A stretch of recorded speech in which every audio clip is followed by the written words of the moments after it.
Everybody, old guy jamming here. Want to talk to you about three things today. First of all, humidity. Second of all, Riff City is shutting down for good. They had a huge liquidation of all their Chapman stuff a couple of weeks ago, and now they are offering 50% off selected gear. And they're shutting down for good. Some interesting comments about that. And then one of the coolest pieces of gear you might ever see available right now on reverb.com. But first, oh, and then stay tuned because I'm going to do a pickup mod for my Wolf Telecaster today. I'm going to put a copper base plate on the bridge pickup to see what happens. And then I'm going to cut the top off the neck pickup to see if it brightens it up a little bit, which is kind of a tone I'm looking for in that guitar. And then I'll probably be selling my modern player because it's not as much fun to play as, you know what I'm talking about. There's some guitars you just love. And then there's some guitars that are always just kind of something wrong with them, something a hassle. But lately I've been looking at vintage brand guitars, vintage icon reissues.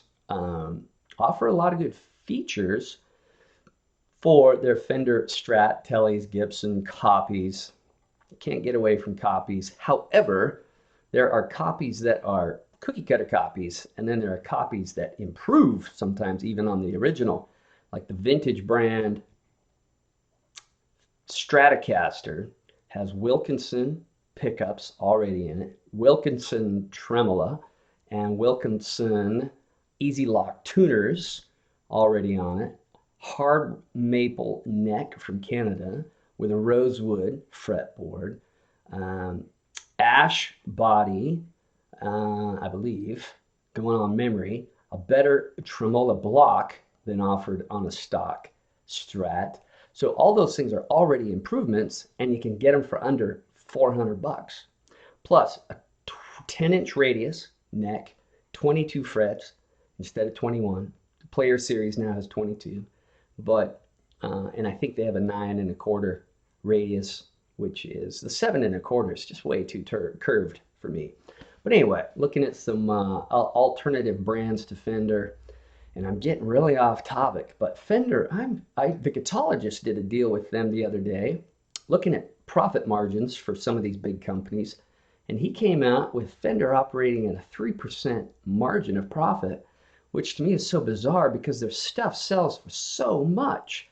So over the years, their top echelons of management must be so bloated that they're wasting a lot of money in just administrative costs, salaries, and stuff like that. Because when you're selling a Blues Junior still at this point for 600 plus, and it is what it is, and Stage Right's offering its combo for 200, and in my opinion, it being a better amp, and they've been making the Blues Junior for a long time, so there's not a whole lot of R&D costs or development costs. This is a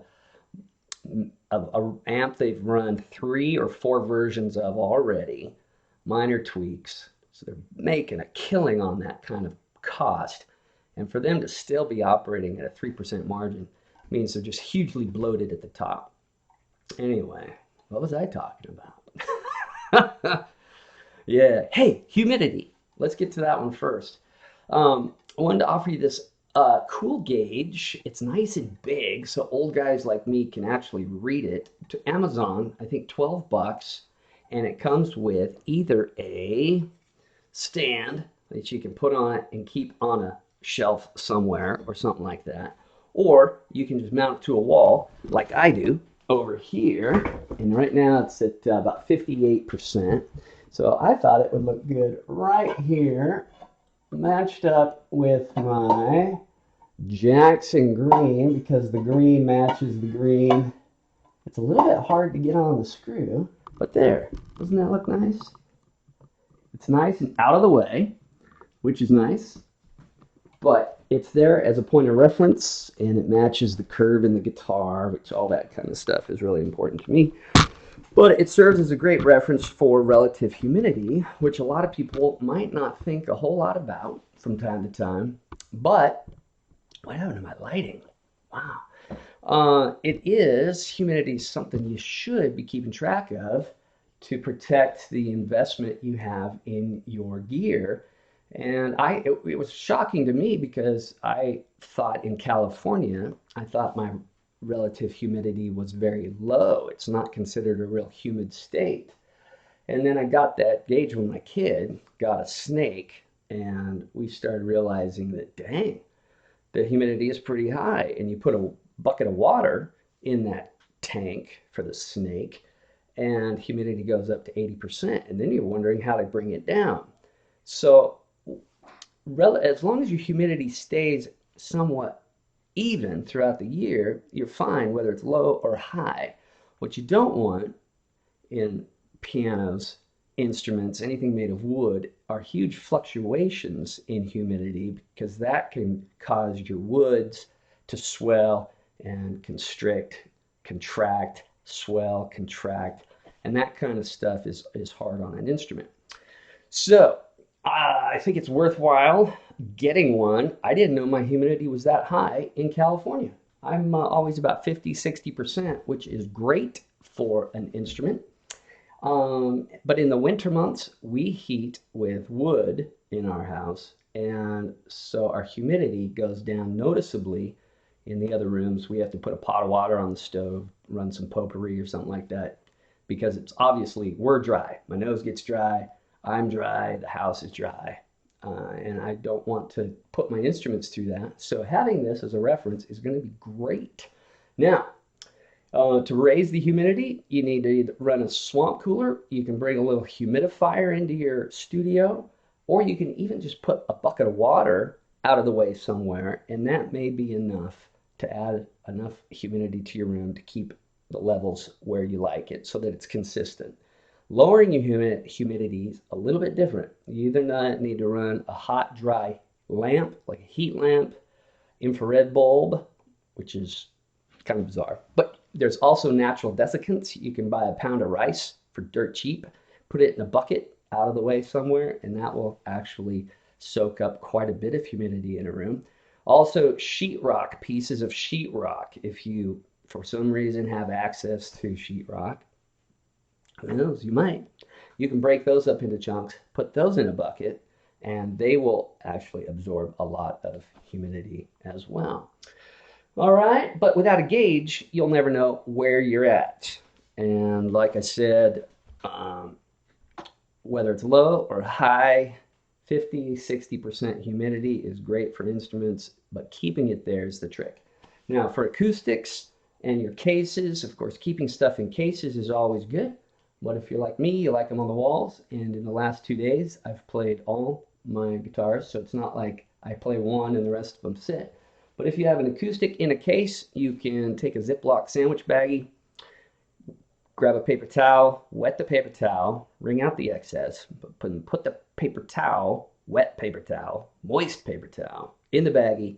Don't seal it, leave it open, and put that in the compartment where you keep your picks and other things. And then once a month, you can add some water to it. As it dries out naturally, you can add some water to it and keep it in your case.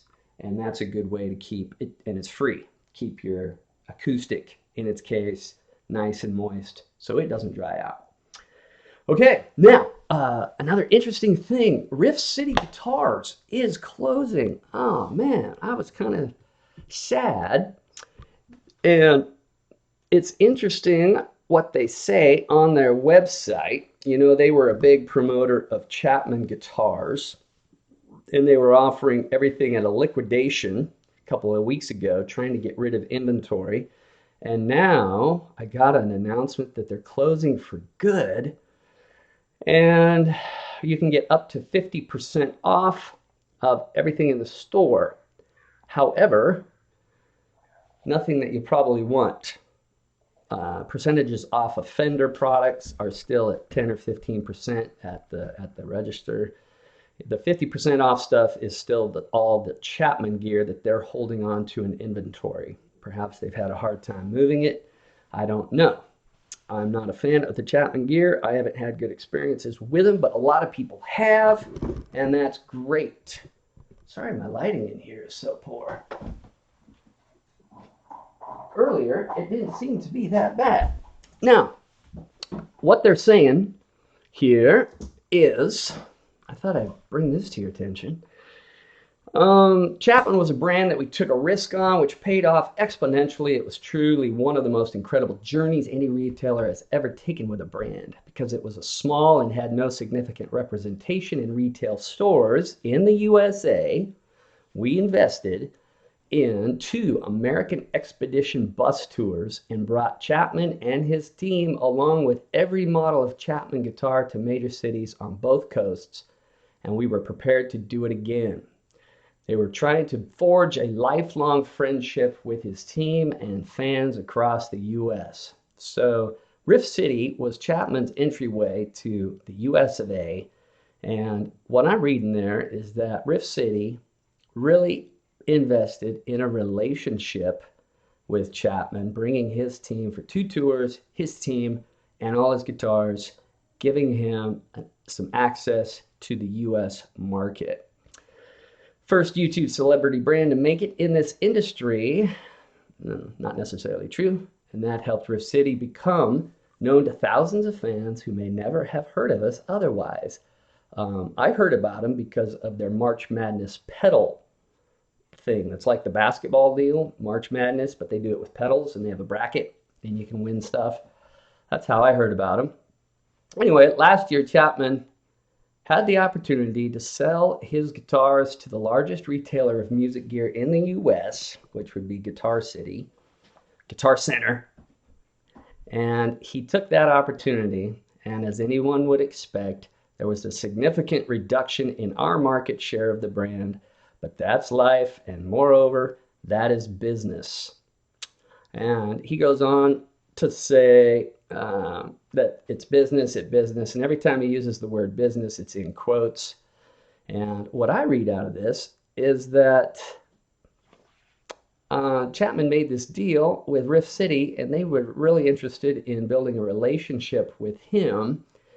And it sounds like he, given an opportunity to sell all his stuff to Guitar Center, kind of screwed his buddies over at Riff City and shot him in the foot. That's their reason for not being able to stay afloat, is they lost a niche product, and which is too bad. Why couldn't he have stayed with Riff City? Was it that big a deal? Relationships are really important. Friends are really important.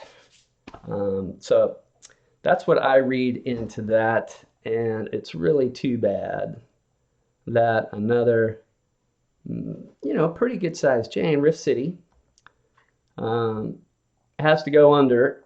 And their reason for it is because Chapman opened up or sold his brand to Guitar Center, which I suppose was real profitable for him. But sometimes it's not always about money. All right. Anyway, I feel bad. So Joe at Riff City, good luck. Sorry to see you go. I've enjoyed your website. It's been good. All right. Now, another thing that I wanted to draw your attention to was the coolest piece of gear you may ever see.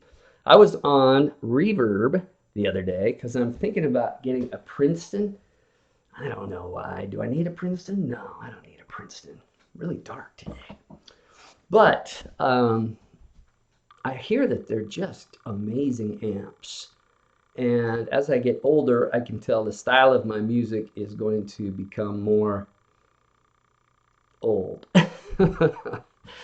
More, old. Anyway, so I thought, well, maybe a Princeton. And there's always this horrible earworm that feeds you this bull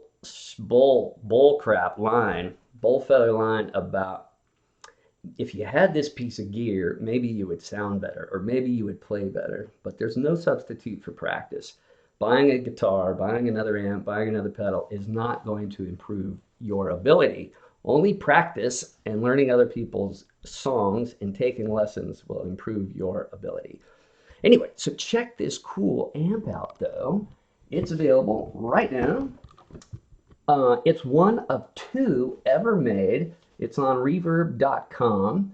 Right now, if you're looking for a Princeton and have $2 grand to spend on one of two, check this baby out. That is great. It's got a fiberglass or a plexiglass top that allows you to see all the hand wiring that's inside. It's got a custom oak cabinet. It was written up in a magazine. The whole top there is exposed. It was a display piece for the 1983 NAMM show. Again, this is on reverb.com. If you search for Princeton, you'll find it. If I had $2 grand and was a huge Princeton fan, I might dig this up, but I don't have $2 grand to spend on an amp right now. Anyway, that's the deal. You can check it out on their website. Princeton's cool because it does have an effects loop, which many Fender amps do not have. And I wouldn't buy anything without an effects loop. But it was even written up in a magazine, and the guy talks about, oh, there's the write-up. Here's the write-up in a magazine showing the same amp. So one of two, made, super unique, and really just so eye-catching that I don't know, who knows, man. One of you out there might be interested in that. $2,100 plus $95 shipping, and 1983 circa Princeton Reverb 2. Neat. All right. So you guys sit tight. Enjoy the rest of this month. They wind along really quick. Subscribe if you like, and then stay tuned for some tele pickup mods. See if those copper base plates actually do anything to the bridge plate. We'll put one on, see if you can hear any difference. Cut the top off the neck pickup, and I don't think it's going to be that hard, but we'll see. All right, you guys take care. Old Guy Jammin' is out.